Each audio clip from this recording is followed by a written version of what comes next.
from the human resource management. The unit 3 talks about the structuring of human resource management. Let me discuss about the structure and the objectives of this unit 3 and the introduction and the evolution of human resource management practices and the importance of human resource management and the scope of human resource management, the perspectives on HRM and the components of human resource management. So why we wanted to learn this subject, learn this particular unit 3? The students can trace the evolution of human resource management practices and can able to discuss and scope and find the scope and importance of human resource management and describe about the different perspectives on human resource management practices and appreciate the various components which is involved in that human resource management and their roles. We'll do that introduction. For any organization to function that effectively, it must have the resources of men, money, material, machineries and method. So these are the 5 M factors of management.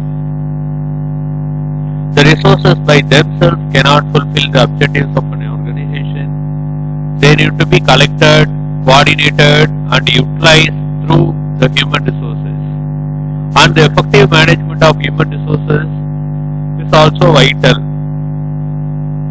Hence, the human resource management has emerged as a major function in organization. So this unit will be discussing about the structural aspects of human resource management such as evolution, approaches, components and the scope of human resource management and its function. Let me discuss one by one. What are the evolution of human resource management practices? This slide indicates about the author given by that one who is the pioneer in that particular subject. The author name is called Peter Drucker and Douglas McGeorge in the 1950s. So it laid down that foundations and the formulation of that human resource management concepts. So they are indicating that the 5 various concepts assume that the evolution of human resource management practices on the particular area.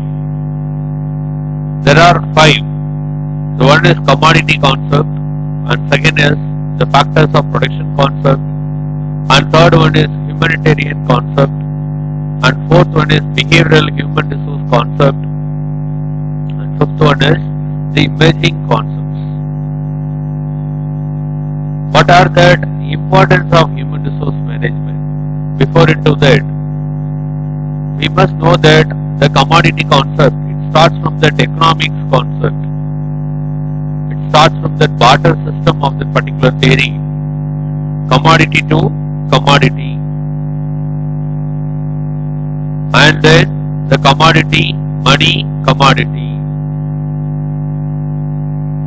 So in the barter system what we are dealing with, we are exchanging that commodity to commodity and after that the commodity, money and the commodity. So the buying and selling activities have to be expanded in that particular way. So that is purely involved in that commodity concept. It is not only that the evolution of human resource management, it is fully focused on all that the functions and as well as the package of that particular evolutionary steps. And the second concept is the factor of production concept. What are the factors of production? It talks about that all that the cost of capital which is involved in that particular production process. So that factors influence on that particular ways. And the third one is humanitarian concept strongly believe that to study about the psychology of a human being, not only we are dealing with that other aspects of that production department, in all the departments, without the intervention of human resource management, as I already told it to you all, the remaining resources and the concepts are waste. So based on the humanitarian concept, we have to work for that. Of course, we must agree with that. We are facing some difficulties to identifying that people who are behaving that group and as well as an individual. Whatever it is, the concepts are different. But here we have to study about the human resource management based on that the psychological approaches of a particular human. And the fourth one is the behavioral human resource concept. We must study about the behavioral theory of a human being. And next one is the emerging concepts of human resource management and its practices. So, in this slide, we are going to discuss about the importance of human resource management. Why we wanted to do this course, particularly in the unit 3. The first importance is the significance for an enterprise. What are the importance to the enterprise? The human resource management can help an enterprise in achieving its goals more effectively and efficiently in the following ways.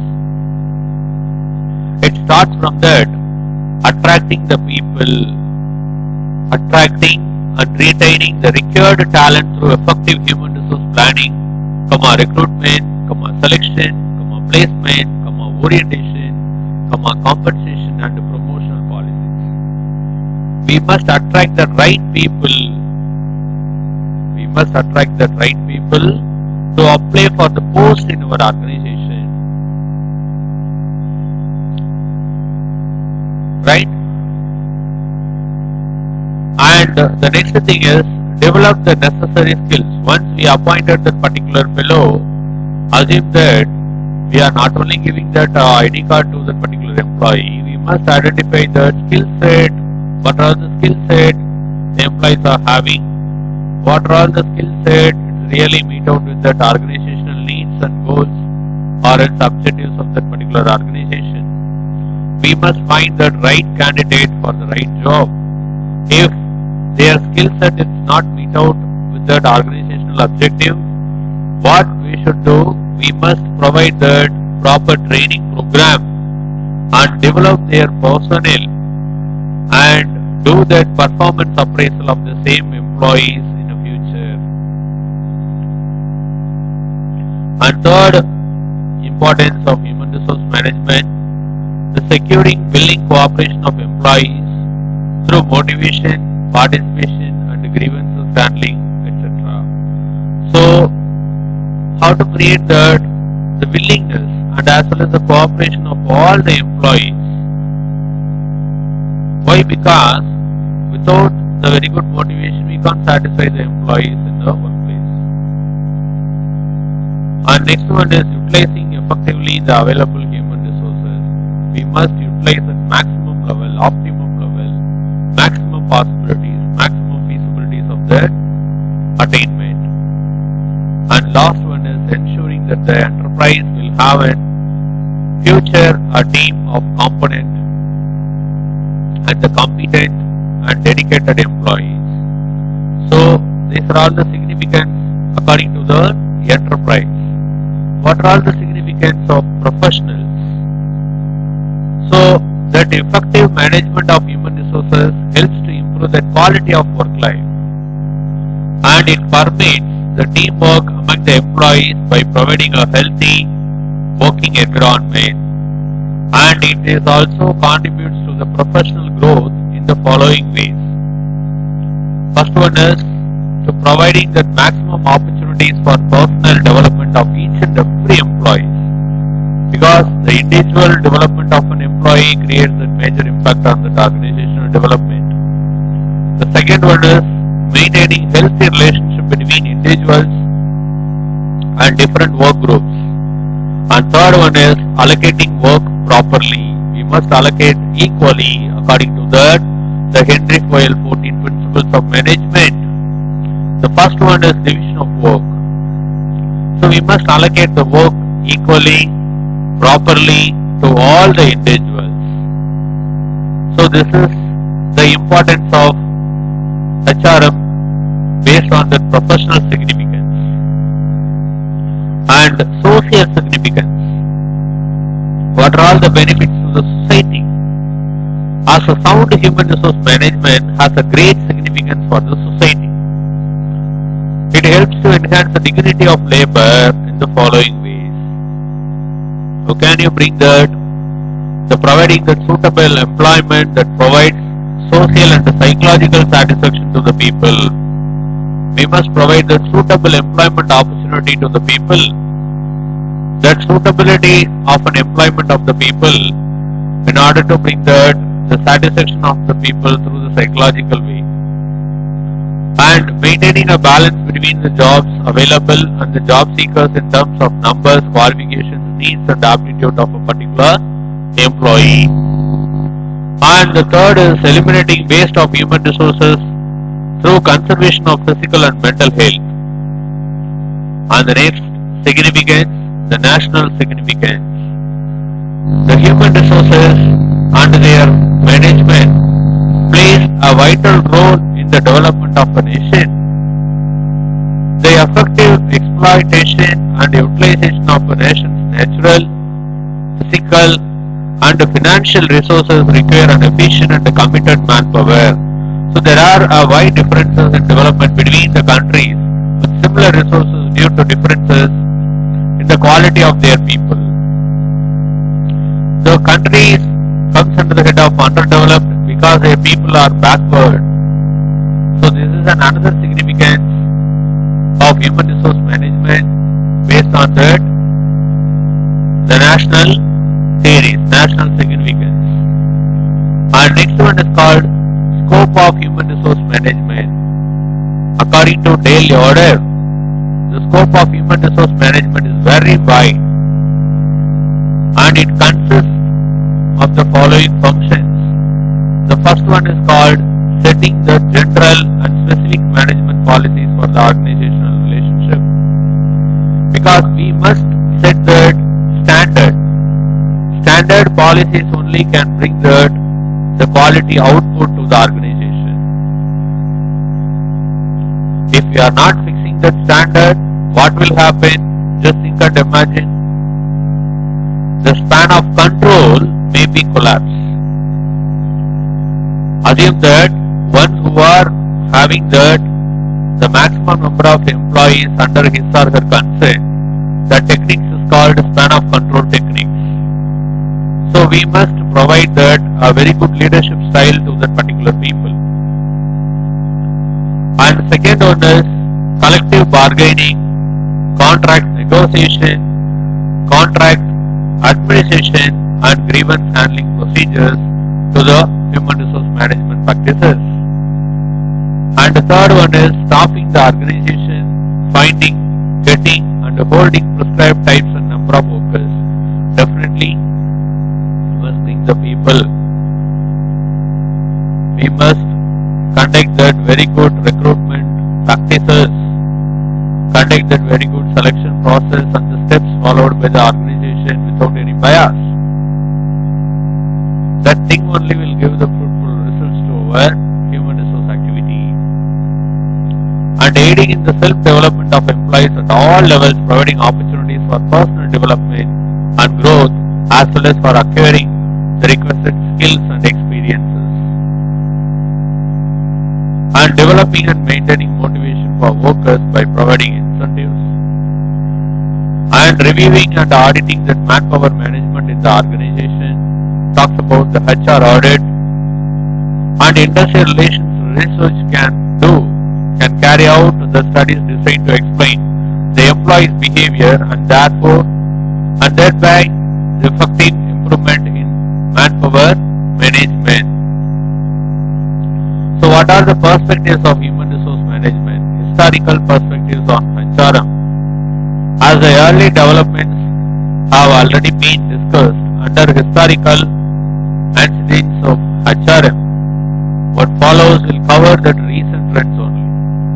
The recent trends, the HRM function started getting attention and focus as the research began to question that notion that the job satisfaction and the productivity are strongly related. In the US, the civil rights movements of the 1960s produced a good deal of legislation bearing on employment relationship. Further, the increase in discrimination-based litigation during the 1970s boosted the legitimacy of the HRM functions in an organization. So the perspectives of human resource management in the international competition has led to four conceptual trends in the HRM functions. The need to link human resources to the strategic management process, the need to select, train and compensate individuals to function in an international marketplace, the need to understand the political dynamics that undermine the rational human resource management decision-making process, and the need to provide quantitative estimates of the money, value, contributions made by the HRM, the Human Resources Department. What are all the environmental perspectives on human resource management? Here, that environmental perspectives played a vital role in the HRM. Why? Because in all the human relations, we must integrate the proper legislations. We must find out that the relationship between the union and the management relations within the organization, and it provided for that supervising those relations, the rights of employees to organize and bargain collectively by the rights of the employer and the union. And the organization has open system. So everything we are following that open system of that particular organization according to the Katz and Hahn, the year of 1978. They told about that open means the organization are responsive to external pressure, and system means that the response by one element in the organization or environment relationship usually leads to a variety of other responses by the same element or other elements in that relationship. And the buffering strategies as an organizational response. As the environment creates uncertainty, how can managers adequately plan, organize and control to deal with the uncertainty? And the organization should develop a number of strategies including the forecasting the future and buffering. So predicting in advance or deciding in advance or forecasting the future, that is also another perspective of human resource management activities. And the next thing is the strategic perspective on human resource management developed particularly by the US concerns, United States. They are concentrating on the functional strategy, product strategy, implementation strategies and all the other strategies. Particularly these strategies and the activities are very much attractive on the particular products to the United States at lower prices. Then US companies could offer that the cost wise is very less and the strategy wise is very fruitful, meaningful on the relevant of human resource management. And the political perspectives on human resource management, you will by now have clear understanding on the strategic perspectives of human resource management, the objective of which is rational decision making that aligns human resource management practices with the organization's strategic goals. However, as you have probably experienced in organizations, not at all the decisions are rational and may have very little to do that with achieving that organizational goals. So we must identify that another objective is called that interpersonal perspective on human resource management. For many years, this interpersonal perspectives developed by US and Europe and Japan countries,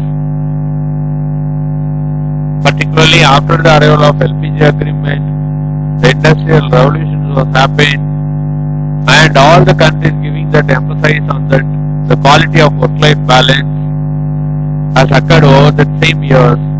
So in order to complete that internationally, many overseas facilities must be established with the effect that to general concerns are being addressed by many American and European countries. The evolution perspectives on human resource management. Two criteria are usually used to assess the quality of an enterprise. The HRM functions. It talks about the effectiveness and as well as the efficiency of the concern. In judging that effectiveness, we ask, is HRM doing the right things? Whereas efficiency doing these things right. What does it mean? The sense of maximizing output relative to that input. So that effectiveness may involve bias of people because people decide what the right things, or efficiency by contrast is associated with an internal value-free assessment of the function. So the HRM functions can be judged efficient but ineffective, effective but inefficient, or effective and efficient, depends upon the desired status. And what are the components of HRM? The main key components are the recruitment management. It is a process of obtaining the required HR practices for an organization. And the information talks about the information management to provide that very good information, adequate information to the top level, middle level and as well as the organizational level. And the third one is training management. Because the training department, we must conduct that very good training program to the employees in order to increase their skills, knowledge, talent, everything else. So identify the training needs, training goals and objectives, and identify that very good trainer, prepare the training strategies and all those things. Performance management always talks about to filter or to identify the potential candidate to do that particular job. So there are three main appraisal systems such as performance appraisal or else a potential appraisal and performance coaching or counseling. And next thing is reward management. It is a method to ensure that people are rewarded in accordance with their contribution. And the career management, it is a system of charting the special career paths for the individual employees for advancement in the organization. So we are providing that rewards, we are developing the employee's career to the next level. And health and safety management, it is a system of, once again, it is a system of maintaining a healthy and safe system of work in an organization. And the discipline management talks about all the disciplinary issues and the happenings in the workplace. We must solve that, the problems from the employer side and as well as the employee side, and integrate the human relations in the workplace. And the culture management, it is a system of thinking and behaving shaped by the values, attitudes, rituals and sanctions in an organization. The human resource development, the development of human resource, the points of the system depends on the work itself, which generates a higher degree of responsibility for the employees. So developing the human resource, it is must. And the second thing is the individual's personal and professional growth is must. And the third thing is the improve the quality output as a result of increased responsibility. And the fourth thing is the organization as an open system. I told it to you already what is meant by that open system. And one of that HRD functions, another element called HRA. The HRA means accounting the people as an organizational resource. It is the measurement of cost and the value of the people to organization, and involves measuring the costs incurred on recruiting, selecting, hiring, training and developing the employees, and judging their economic value to the organization. And HRA can be very useful in the managerial decision making process, whether it is recruitment, selection or replacement of an employee. So the human resource accounting can provide an estimate of the cost involved in the process. And next thing is human resource audit. The purpose of a human resource audit is to assess the effectiveness of human resource functions and to ensure regulatory compliance. HR audit is a vast subject and covers many dedicated aspects of humans and organizational interactions. So these are the HRD development and as well as the process of particular structuring the human resource management. So let me summarize the content. In this unit, we discussed about the evolution of HRM, the importance of HRM, and the scope of human resource management, and the perspectives of human resource management, and the components of human resource management. So from the block 1, there are 3 units. All the 3 units from the block 1 we have completed, we have discussed. We can move on to the block 2, right? So thank you to you all.